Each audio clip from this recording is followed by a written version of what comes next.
Kita natin kung paano natin yung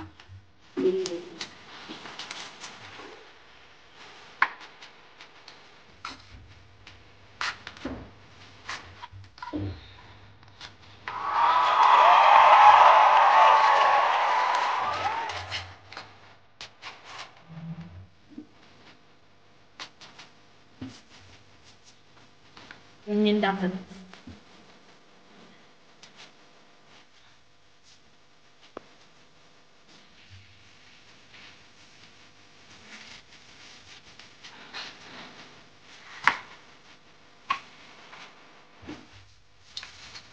Kasi gawin nyo itong sinigaw.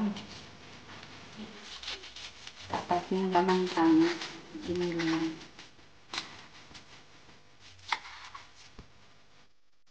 Yan. Can you know we're so fun? Ilang minuto na yun. Ayan na yung pork pig. Para sa siniglaw.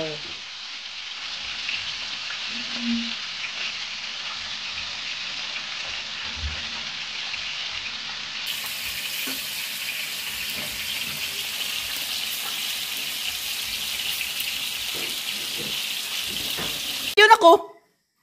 Start na? Maghimo tag kinilaw. First, suka. Butang na to ang saniloy, Ayun, i-focus ako ng Wala naman. Bombay. Butangan na to asin.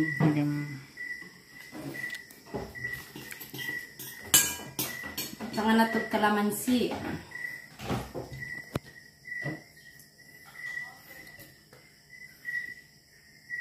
Ang magic ng ating kinilaw. Ajinomoto. Kunti lang, kaya basin makalibutan. Ito yung ginagawa ko kaninang fillet. Hindi ko lang po siya suka. O na siyang gagasan ng suka. Pag nagkilaw mo, sugasan ko din yung suka kaya para mawala ang fishy smell. Sakto ba, Doy?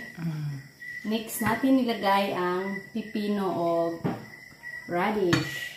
Konti lang radish nito. Supposed to be natin sili. Kaso, pang-ubo mang good me, Walay sili-sili.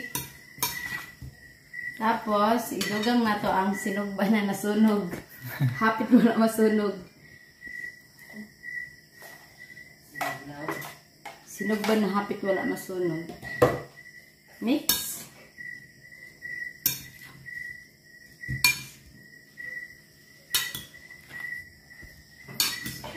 Sarap siya pag may sili. Kaso hindi daw maganda pag may sili ang may konting ubo. Next natin gawin, tikman natin. Uy, sabaw ti. Ang sarap pala nito. Ang sarap, no? Tigdigan natin ng konting suka kasi kulang yung niya sa ilalim. Ay, walang sauce.